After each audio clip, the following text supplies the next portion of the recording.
Hello दोस्तों, आज हम लोग डिस्कस करने वाले हैं बीपीएससी के थ्रू जो जूनियर लेबोरेटरी असिस्टेंट की जो वैकेंसी आई है।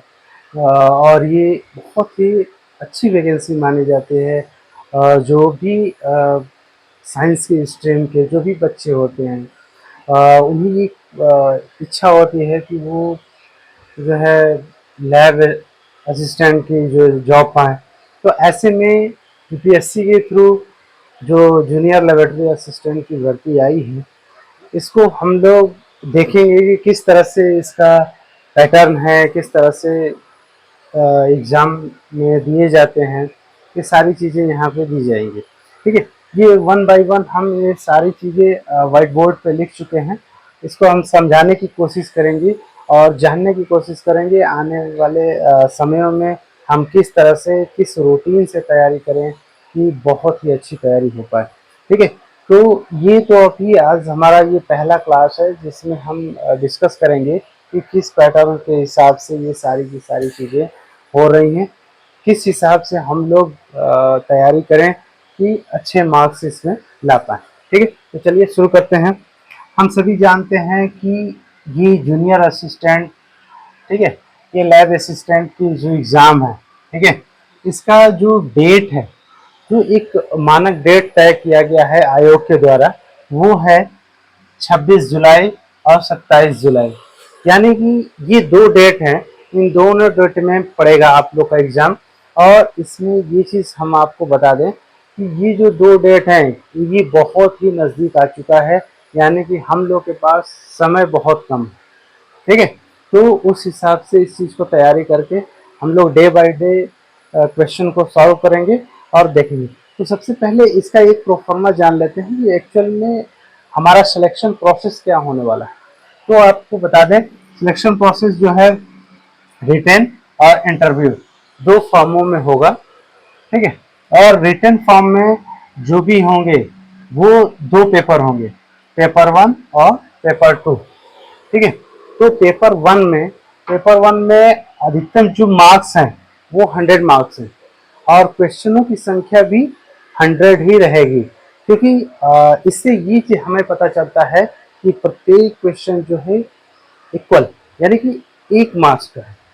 ठीक है, यानी कि अगर इस पे जब हम लोग फोकस करेंगे, यानी कि पेपर 1 पे जब हम लोग फोकस करेंगे, तो इसके लिए जो क्राइटेरिया है वो 100 क्वेश्चंस का है और इसमें मार्क्स भी 100 होंगे। यानी कि ये टोटल एक एक क्वेश्चन कितने के होंगे, तो एक एक का। ठीक है, लेकिन एक चीज ये भी ध्यान रखना है कि ये जितने मार्क्स हैं, चाहे वो पेपर फर्स्ट का हो या पेपर सेकेंड का हो, ठीक है, इसमें नेगेटिव मार्किंग भी है।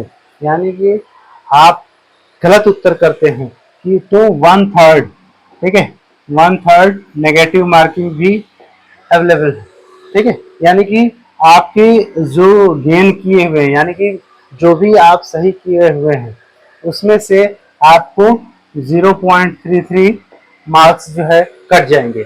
इसलिए आपको ध्यानपूर्वक, बहुत ही आसानी से, घबरा के नहीं, क्योंकि जो भी हम क्वेश्चन को सॉल्व करेंगे वो आसानी से, बहुत ही धीरे धीरे तरीके से सॉल्व करेंगे, ताकि हमारा जो ये माइनस मार्किंग वाला जो है ये कम नुकसान है। ठीक है, क्योंकि हमारा एक एक नंबर, एक एक पॉइंट में भी अगर नंबर कम होता है तो हमारे लिए कहीं ना कहीं घातक सिद्ध हो सकता है। ठीक है, तो ये रहा हमारा फर्स्ट पेपर का। इसका हम लोग क्राइटेरिया जान लेते हैं कि इसमें क्या क्या चीजें पूछने वाले हैं। ठीक है, तो इसमें देखिए सबसे पहला आता है जनरल नॉलेज, यानी कि याद रखिएगा ये जनरल नॉलेज की चीजें हैं, यानी कि इससे जीके पूछा जाएगा। ठीक है, एक होता है जीएस। ठीक है, जीएस ये थोड़ा सा ब्रॉड लेवल पे होता है, थोड़ा सा और ज्यादा घुमावदार क्वेश्चंस होते हैं, इसलिए यानी कि जनरल स्टडीज के नहीं रहेंगे, जीके यानी कि लीनियर क्वेश्चन ही रहेंगे इसमें। तो जीके के लिए बहुत ज़्यादा घबराने की ज़रूरत नहीं है। नॉर्मल आप आप लोग पर्टिकुलर तैयारी हमारे साथ बने रहेंगे, करते रहेंगे, तो इसको कवर कर लिया जाएगा। साथ में रीजनिंग को देखा जाए, रीजनिंग ये एक ऐसा पार्ट है जो वाकई में बहुत ज़्यादा कह सकते हैं कि स्कोरिंग है।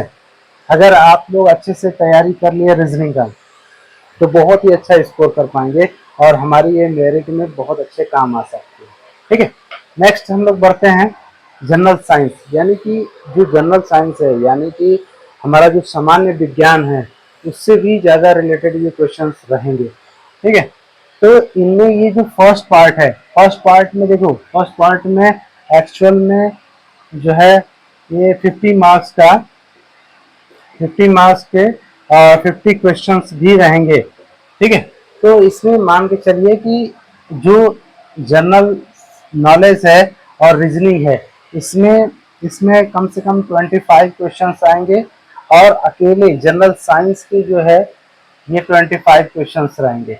यानी कि आपका मान के चलिए कि जो साइंस का वेटेज है वो सबसे ज़्यादा है, यानी कि आप लोगों को फोकस भी साइंस पे बहुत ज़्यादा करना है, क्योंकि अगर ये साइंस वाला पोर्शन आप लोग कवर कर लेते हैं तो बहुत ही, क्योंकि जो सेकेंड पेपर भी है उसमें भी साइंस से ही रिलेटेड है, यानी कि हमें जो सबसे ज़्यादा फोकस करना है वो साइंस पे ही करना है। ठीक है, और बाकी ऐसा नहीं है कि सबको छोड़ देना है, इसको भी लेके चलना है लेकिन सीमित समय में।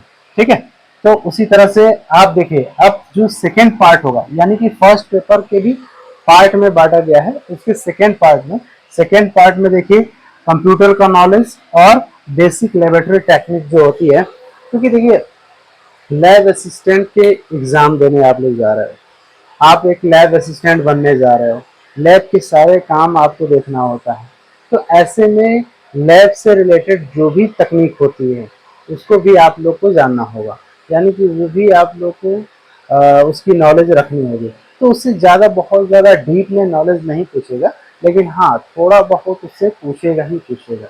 ठीक है, तो इसको हम लोग देख सकते हैं कि कंप्यूटर से रिलेटेड, ठीक है, ये एक ऐसा सब्जेक्ट है जो आसान भी है और बहुत ही स्कोरिंग सब्जेक्ट भी है। ठीक है, तो बहुत आसान है, हम लोग जब डिस्कस करेंगे तो पढ़ाएंगे और बताएंगे भी कि किस तरह से इसके क्वेश्चन आ सकते हैं। ठीक है, और बेसिक लेबोरेटरी टेक्निक वाले में जो भी प्रयोगशाला से संबंधित जो भी छोटी मोटी तकनीकी हैं कि कैसे उसमें होता है, क्या क्या उसमें मिलाया जाता है, क्या उसमें केमिकल्स यूज किए जाते हैं, वो सारा सारा हम लोग डिस्कस करेंगे। वो पेपर सेकेंड में होता है, तो इसमें भी जो क्वेश्चंस की मात्रा होती है इसमें भी 50 क्वेश्चंस हैं और 50 मार्क्स हैं, यानी कि ये भी 25 जो है क्वेश्चंस डिवाइडेड है। ठीक है, तो ये रहा हमारा पूरा परफॉर्मेंस फर्स्ट पेपर का। अब सेकेंड पेपर की बात कर लेते हैं। सेकेंड पेपर को हम लोग जान लेते हैं कि जो भी हमारा सेकेंड पेपर है वो बहुत ज़्यादा स्कोरिंग है, एक तरह से कह सकते हैं कि सबसे ज़्यादा अगर कहीं हमारे मेरिट में सबसे ज़्यादा योगदान जो देने वाला है वो हमारा सेकेंड पेपर ही है।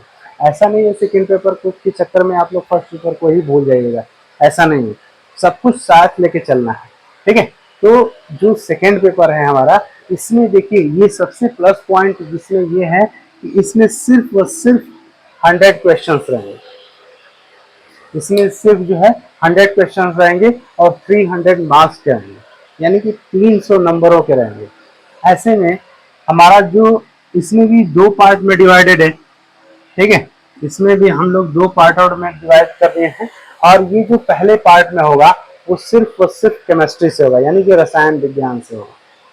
रसायन विज्ञान से आपको ये पहले पार्ट में, यानी कि टोटल 50 क्वेश्चन जो है सिर्फ रसायन विज्ञान से रहेंगे, यानी केमिस्ट्री से रहेंगे।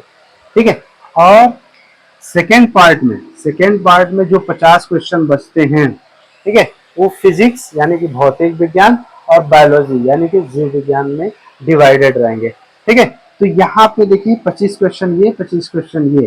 ठीक है, अगर इनके मार्क्स देखे जाए तो यहाँ पे देखिए अगर एक क्वेश्चन देखा जाए तो 3 मार्क्स के पड़ते हैं कि नहीं पड़ते, है ना। तो देखिए यहाँ पे एक क्वेश्चन जो है 3 मार्क्स के, यानी कि अगर आप लोग यहाँ पे बहुत अच्छा अगर आप लोग स्कोर कर जाते हो तो आपको मेरिट में आने से कोई नहीं रोक पाएगा। इसलिए पूरी तरह से मेहनत फोकस करिए, आप लोग साइंस पे पकड़ ज़्यादा बनाइएगा। हाँ, एक चीज़ और बता दें, सभी बच्चों में ये कंफ्यूजन अक्सर ये बनी रहती है कि ये जो जॉब निकली है बीपीएससी की, ये आयोग की, ये जो है ये पूरा का पूरा ग्रेजुएशन लेवल पे है। ठीक है, ग्रेजुएशन लेवल पे यानी कि स्नातक स्तर पे है। ऐसे कंडीशन में अगर स्नातक स्तर की ये जॉब है तो इसका लेवल क्या होगा? ठीक है, लेवल क्या होगा सेकेंड पेपर पूछने का? तो इसमें आपको हम बताते चलें, इसका लेवल आप लोग बहुत ज़्यादा घबराने की ज़रूरत नहीं है, क्योंकि जो भी आपका बेसिक स्तर है यानी कि जो 10+2 है, ठीक है, 10+2 बेसिक है, ठीक है, ये लेवल ही एक तरह से आप लोग पकड़ के चलिएगा, क्योंकि अगर 10+2 की साइंस स्ट्रीम की जितनी सारी बुकें हैं, ठीक है, उसका आप लोग अगर डीपली अध्ययन कर लिए तो आई होप कि जो ग्रेजुएशन के भी जो सिलेबस हैं ज़्यादातर मिलते ही जुलते रहते हैं, बहुत ज़्यादा इसमें घबराने की बात नहीं है। ठीक है, तो ऐसे कंडीशन में अगर हम लोग अपना बेस यानी कि 10+2 अगर अच्छी तरह से पकड़ बना लिए, ठीक है, अच्छी तरह से कवर कर लिए, तो हम लोगों को चाहे वो ग्रेजुएशन से पूछे या 10+2 स्तर से पूछे, कोई दिक्कत नहीं होगी, हम लोग अच्छे से अच्छे मार्क्स यहाँ पे गेन कर सकते हैं।